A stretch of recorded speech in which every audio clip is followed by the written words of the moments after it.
Hello fellow photographers, it's lovely to have you here. Did you know that there's a setting in your camera that can fix a photo like this to look like this, or this to this? Do you realize that this means you're able to keep many photos that you would have otherwise deleted? This little setting changed my photography forever, and it will do the same for you. In this video, I'll be explaining exposure compensation, something that many photographers are unaware of and which is, in my opinion, just as important to understand as aperture, shutter speed and ISO.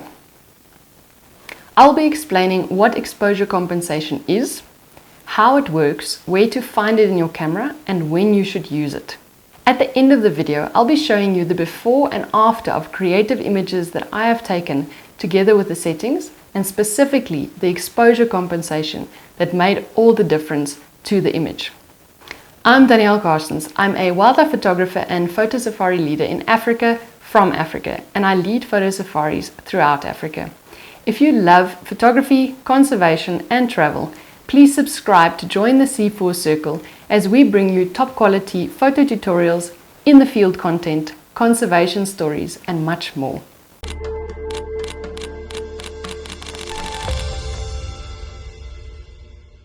I bet you've seen photos such as these and wondered how they were taken.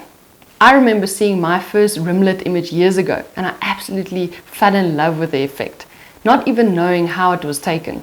And now I know, by taking full control of the exposure in my camera. How it works. The camera determines the exposure of a photo, i.e. how light or how dark it should be. It aims to give you an average exposure, something middle ground, so that the photo isn't too bright or too dark. A photo that looks normal as you would see it with your eye. In technical terms, it aims for 18% grey, which is halfway between absolute black and absolute white. How does it do this? Well, it measures the light coming in through the lens and then calculates whether it should block out light or let in more light to give you that normal exposure. It does so by using whichever setting it has control over. For example, if you're in aperture priority, it will adjust the shutter speed. If you're in shutter priority, it will change the aperture. If you're in manual mode with auto ISO, it will adjust the ISO. But in full manual mode, this doesn't apply. I cannot emphasize the following statement enough. To understand exposure compensation, it is paramount that you understand light metering first. For an in-depth explanation about it, check out my video series about it here. Exposure is indicated on your internal light meter. The camera will always aim to keep the exposure at 0, the normal. A meter indicating to the positive side, the plus side, implies overexposure, a photo that is too bright, and the same vice versa. If the meter indicates negative, minus, it means the photo is underexposed or too dark according to the camera. Very important. It will only spontaneously move away from 0 in 3 instances. Firstly, when it has adjusted the aperture, shutter speed, ISO as much as it could, but it is still not enough to bring the exposure to 0. It is too bright and the current settings are already blocking out as much light as possible. It's already at its lowest ISO, smallest aperture, fastest shutter speed. It is then up to you to use the variable that you are in control of to block out more light in order to bring the meter back to 0. Or for example, in very low light, the camera has done as much as it can to let in more light, but it is still not enough for a 0 exposure. It is up to you to let in more light with the variables that you are in control of. Secondly, when you are in full manual mode and you choose the exposure yourself, the camera has no control over it and you control the exposure with your shutter, your ISO and your aperture. And then thirdly, when you override the camera's chosen exposure. It is this last one that holds the magic. This is what we refer to as exposure compensation. For the purpose of this explanation, I'll be using evaluative metering, matrix, ESP, multi, depending on the brand you use. In simplified terms, the camera takes into account the light from the whole scene, the bright parts and the dark parts, and it creates an average exposure. So if there is 90% sky taking up the frame and 10% dark elephant, the camera will block out light, make the photo darker, to retain the balance between light and dark, to keep the meter at 0. But oh dear, this means that the dark elephant will become even darker as the camera is essentially exposing for the bright sky, as that takes up most of the frame. The same goes for the opposite situation. You have a white egret taking up 10% of the area and a shaded rock face behind it taking up 90% of the frame. The camera sees that the majority of the area is dark and it compensates for it by letting in more light. But again, oh dear, the egret gets much lighter and ends up way too bright. With mirrorless cameras, the exposure is live with the electronic viewfinder, and you don't have to take a test photo to see what the effect is, as is the case with DSLRs. This is really helpful and saves quite a bit of time. Remember, I'm describing the situation when using evaluative metering.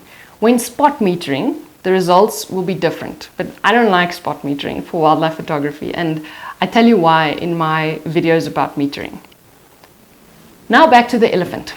The camera did its job well, as it was told, but it doesn't know that you would like to favor the elephant or the egret. Only you know that. We don't want to prioritize the sky or the dark rock. We're not aiming to expose those perfectly. Our priority is our subjects. Enter exposure compensation.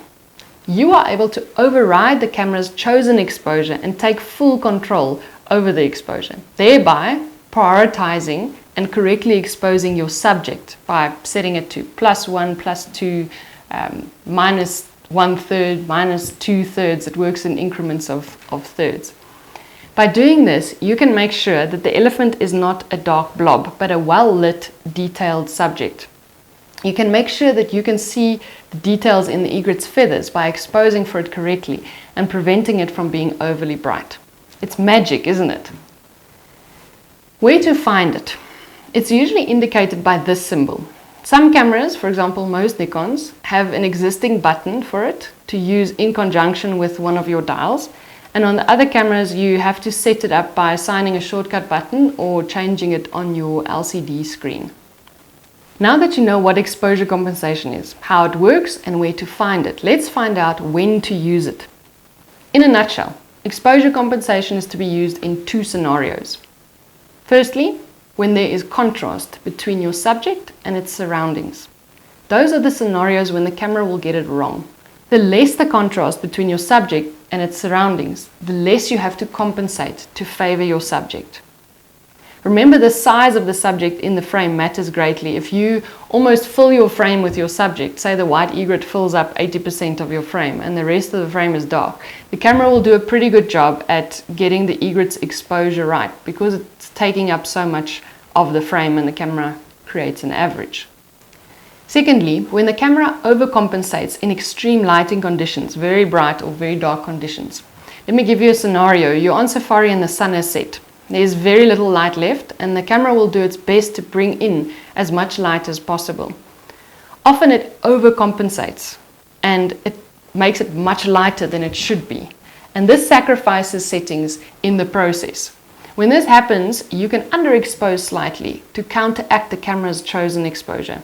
The bonus is that you will actually also save your ISO and your shutter speed in the process, which should give you less grainy or less blurry photographs. If you happen to have a lighter subject, like a lion for example with dark surroundings, even better. The lion, being lighter, will be well exposed and the surroundings will be darker, making the lion really pop when you underexpose. For those of you in the colder areas, have you ever photographed in snow? The snow actually turns out grey and not white because the camera sees all the white brightness in the frame and it tries to bring your exposure meter down to 0, making the scene darker and resulting in grey snow. So you need to actually overexpose and override the camera's chosen exposure. Often I feel like exposure override is a better term than exposure compensation. Please let me know if you've gone out and played with your exposure compensation. Let me know in the comments how it worked out for you. That's a whole lot to remember, but I promise that your photography will improve in leaps and bounds once you master exposure compensation. You're welcome to post any questions you might have in the comments below. I'll end off with some before and after photos in which exposure compensation alone made all the difference to the images.